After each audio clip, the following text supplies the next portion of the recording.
House of dragon का finale episode release हो चुका है और इस एपिसोड में हमें बहुत सारे ईस्टर एग्स और कई रेफरेंसेस देखने को मिले। मूवीवर्स 85 पर आज हम हाउस ऑफ ड्रैगन के फिनाले एपिसोड द क्वीन को ब्रेक डाउन करेंगे। उसके पहले अगर आप लोगों ने चैनल को सब्सक्राइब नहीं किया है तो make sure you hit the subscribe button ताकि आपको आगे की अपडेट्स मिलती रहे। फाइनल एपिसोड का टाइटल द ब्लैक क्वीन रखा जाता है। अगर मैं इसको एक्सप्लेन करूँ तो ब्लैक क्वीन या ब्लैक किंग उसको कहा जाता है जो एक्चुअल में एयर टू थ्रोन होता है लेकिन उसको एक्सेप्ट नहीं किया जाता, जैसा कि इस शो में भी हो रहा है। एपिसोड की शुरुआत होती है रनेरा और लूक से। यहाँ पर उन दोनों के बीच में एक इमोशनल कन्वर्सेशन होती है और इन दोनों के बीच ऐसा ही बॉन्ड होता है जैसा किंग विसेरियस और छोटी रनेरा में था। इनके इसी मीटिंग के बीच में नाइट किंग के लॉर्ड कमांडर लॉरेंट मार्बल वहाँ पर आते हैं और रनेरा को बताते हैं कि राइनीस किंग्स लैंडिंग से वापस आ चुकी है और वो रनेरा और डेमन दोनों से मिलना चाहती है। लॉरेंट मार्बल रनेरा के लिए लॉयल होते हैं और कई सारे किंग्स गार्ड भी रनेरा को ही अपनी क्वीन मानते हैं। इसके बाद राइनीस को दिखाया जाता है जो कि पिछले एपिसोड में एक बहुत डेयरिंग तरीके से किंग्स लैंडिंग से एस्केप हुई थी। यहाँ पर वो विसेरियस की डेथ की न्यूज रनेरा को देती है और साथ ही ये बताती है कि ग्रीन्स ने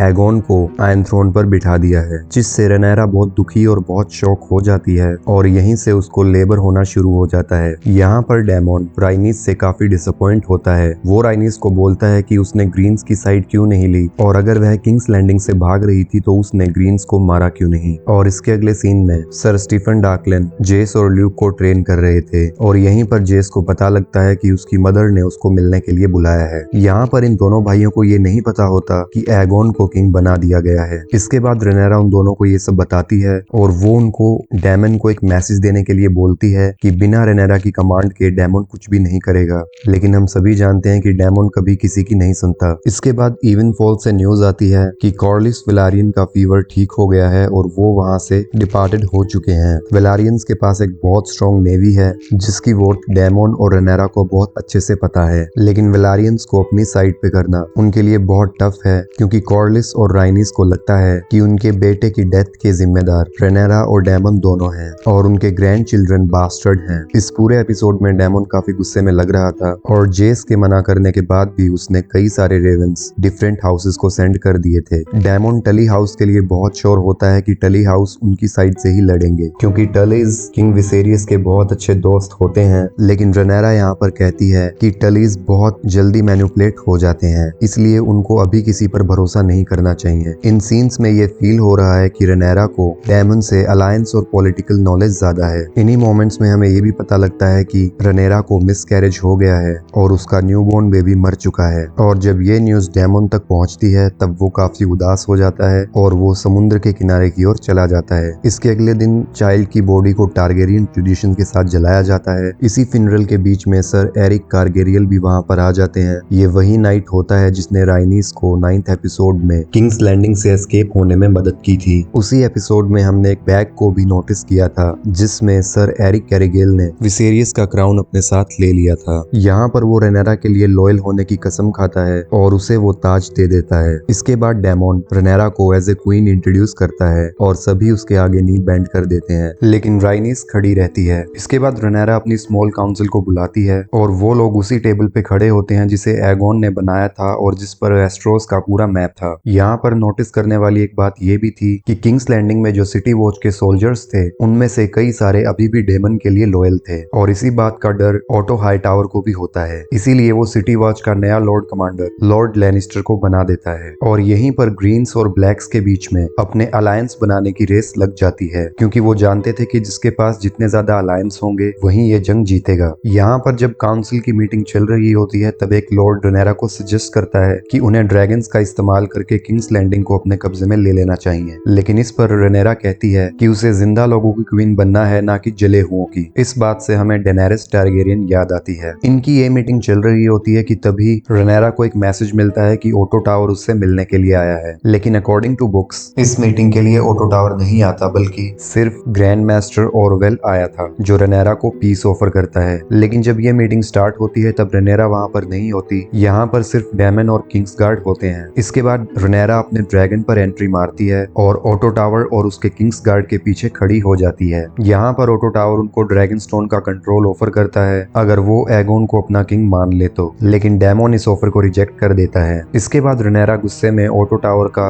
हैंड ऑफ किंग का बैच निकाल मारकर फेंक देती है और वो उसको ट्रेटर कहकर बुलाती है। इसके बाद ओटो उसको एक पेज कार्ड देता है और कहता है कि एलिसेंट रेनेरा को अब भी दोस्त मानती है और वो उससे पीस करना चाहती है। वो बोलता है कि ग्रीन्स वॉर नहीं करना चाहते और रेनेरा को ये पीस वाला ऑफर मान लेना चाहिए, जिस पर डेमन और ज्यादा गुस्सा हो जाता है और इसके बाद ओटो वहां से चला जाता है। इसके अगले सीन में डेमन और रेनेरा के बीच में भी एक आर्ग्यूमेंट देखने को मिलता है, जहां पर डेमन इस रेबेलियन को कुचल देना चाहता था, वहीं रेनेरा बातचीत करने की सोच रही थी। यहाँ पर रेनेरा उसको song of ice and fire की कहानी को बताती है और विसेरस के ड्रीम्स के बारे में बताती है, जिस पर डेमन कहता है कि ड्रीम्स कभी किसी को राजा नहीं बनाते बल्कि ड्रैगन्स बनाते हैं। बेसिकली यहाँ पर एगोन की प्रोफेसी की बात हो रही थी। इसके बाद जब फिर से ड्रैगन स्टोन में काउंसिल की मीटिंग चल रही होती है, तब उनमें अलायंस को लेकर बातचीत हो रही होती है। इसी पर जेस सबको सजेस्ट करता है कि रेवन से ज्यादा तेज ड्रैगन अलग अलग हाउसेस में जा सकते हैं और वो लोग सबके लिए अलायंस का मैसेज पहुंचा सकते हैं, जिसके लिए रेनेरा भी मान जाती है। इसके बाद रेनेरा जेस को अपनी मदर के कजन जेन एरन के पास भेजती है, जबकि वो ल्यूक को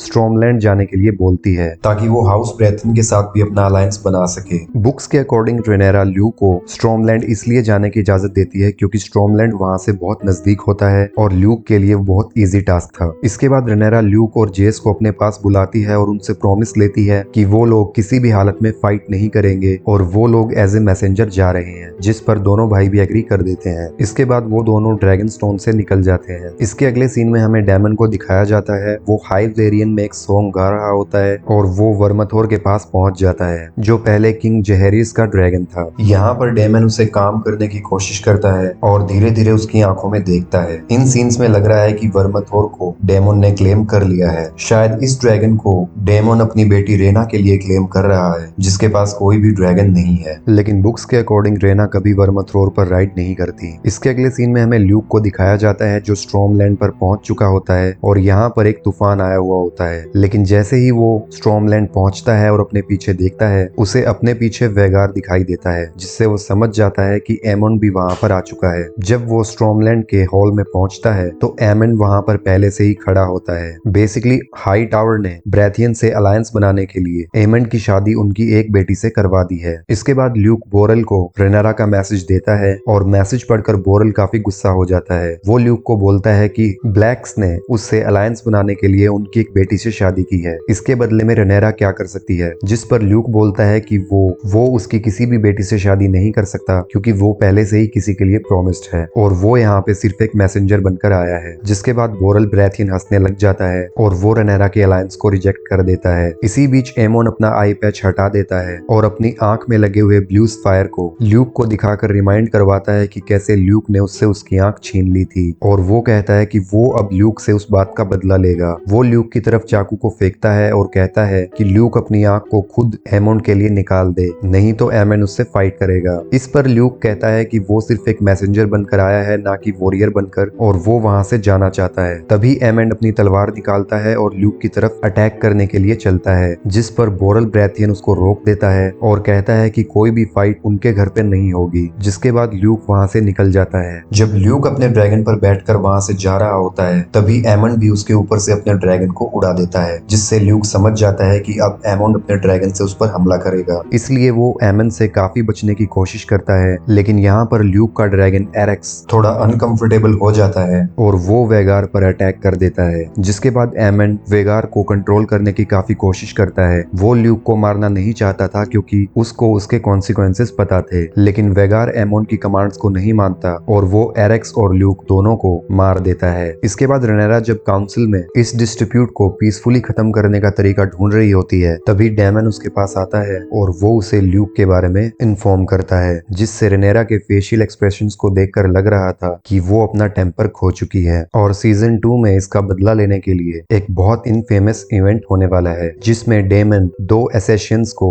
एगोन के बेटों को मारने के लिए भेजता है और इसके बाद वो असैसिन्स हेलेना के एक बेटे को मार देते हैं, जिसके बाद हेलेना पागल हो जाती है। इसके अलावा सीजन 2 में हमें काफी सारी बैटल्स भी देखने को मिलेंगी और सीजन 2 में हमें कई सारे थ्रिलिंग मोमेंट्स देखने को मिलने वाले हैं, जिन्हें मैं और ज्यादा स्पॉइल नहीं करना चाहता। अगर आपको यह एक्सप्लेनेशन अच्छी लगी हो तो make sure you hit the like button and subscribe to my channel. Thank you, take care.